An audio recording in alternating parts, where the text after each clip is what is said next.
Okay, viewers, I scored on a tape deck from the recycling centre. They did have a matching tuner, amp and turntable from a hi-fi system that matched it, but they were Japanese made, but they weren't high end. They were pretty flimsy and they sold quick anyway. Someone else bought those, but this just sat on the shelf for ages. So well, I want to see what this tape deck's like. I've always wanted something that had a vacuum fluorescent display until I noticed, I looked carefully at this one on the shelf. It does have a vacuum fluorescent display there, so I grabbed it.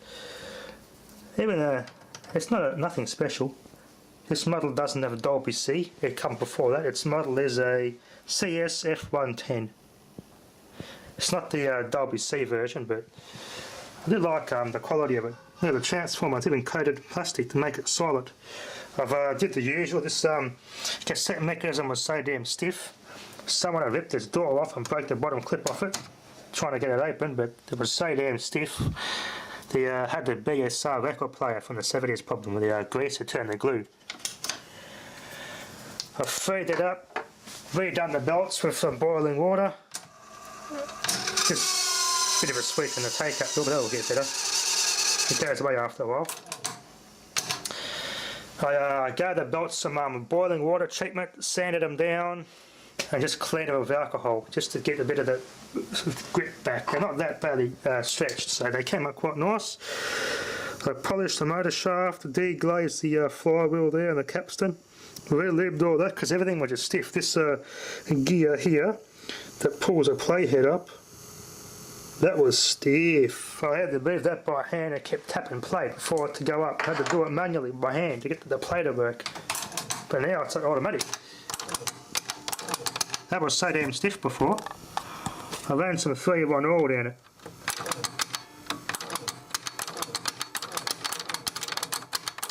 That's how it should work. It took about 100 times I had to do that cycle before it started to free up. I literally do this, stop, play, and this thing slowly started to move on its own. And I kept doing it and kept on it until it was working like this. 100 times I had to do that. But I just basically put some Singer 3-in-1 oil on this steel plate. I tilted the deck so the oil ran down behind into the cam mechanism behind that gear. And just kept cycling it a heap of times. It just would not go on its own. And now it's flawless. So I stop this to the counter. That's the auto stop. It's like a sensor in there and a red light, an infrared photo assist sensor. Pretty reliable auto stop. There's yeah, that's better.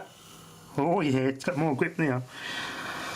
I've ordered some near belts because my Yamaha deck is due for some near belts. I keep using that and the belts come good, but I just ordered some spares should they ever go bad again, unless I got spares. I either put a CRC long contact cleaner and a nozzle that comes on it, the spray nozzle, that hose, or to cut some of that for the C-deck because the original one was broken off and someone had just set it in there. But when I took this apart the first time I lost that, so I made a new one. The speed was a little bit off, probably because it was so damn stiff, but I fixed all that. I've got to use a radio, CB radio alignment, keep a plastic tool to get through the hole to the back of the motor. That's all live there. I've got to be careful there, but it works.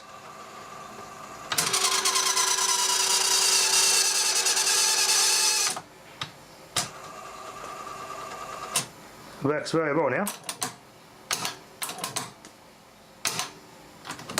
The eject works. Man, was that ever stiff. That just would not bloody move. I had to move it like this by hand. And it was stiff. It's come good now. From what I can tell, this thing was never used in almost 20 or 30 years, so that's why it sat there and just stiffened up. But a good tape deck, it's always good to have a couple of extra tape decks because these things do wear out if you play them a long time and use them a lot. Just those things. Even if they do wear out, I'll keep them going as long as I can because you can re-polish the heads and re-lap the heads in these. But it's good to have many different types of tape decks. The amount of times I'm going to use them, now all these cassettes I've got. One for each unit.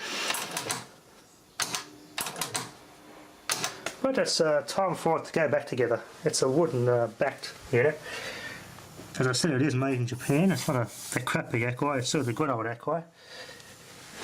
But anyway, it's time to reassemble this. Put the top back on. and they can stay together. Finally, took a bit of effort to get it to all free up, but it works good now.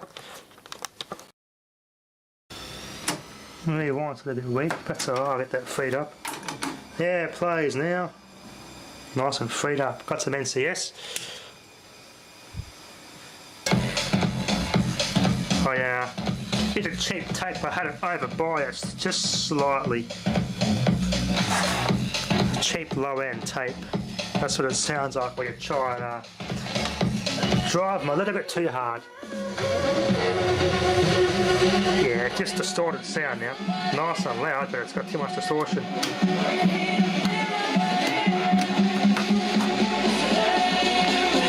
It's a generic brand with some NCS, hi-fi low noise.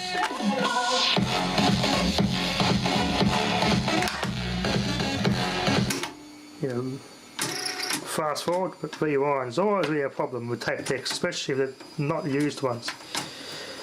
I've found some tape decks for some reason the rewinds are slow and just unreliable after years of disuse. When no tape it's alright.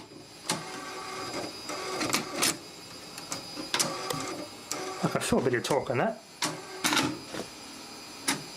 Yeah, just with some tape decks, gotta keep using it I think, so it'll freeze up more. It wasn't closed properly.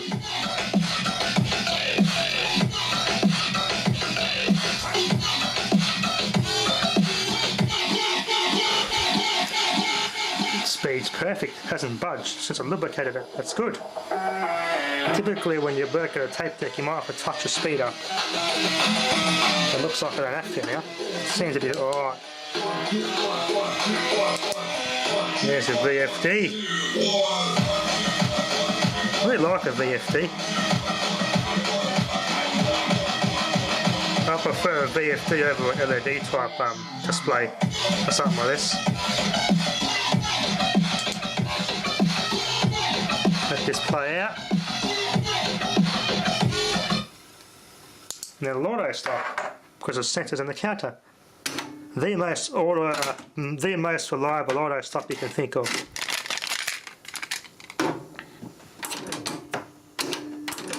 Oh, that's so much reliable now.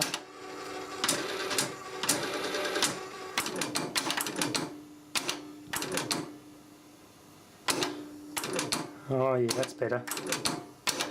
I sort of keep using it. This thing's got the old BSR turntable syndrome, where the grease turns to super glue. Oh, it's all pretty good. Nice and freed up. Even the bloody capstan bearing for the capstan had that grease in it, and that had gone all hard. The capstan would barely bloody turn. It was that bad, but it's all good now. Nice, simple, easy repair. Anyway, that'll be enough for now. Thanks for watching.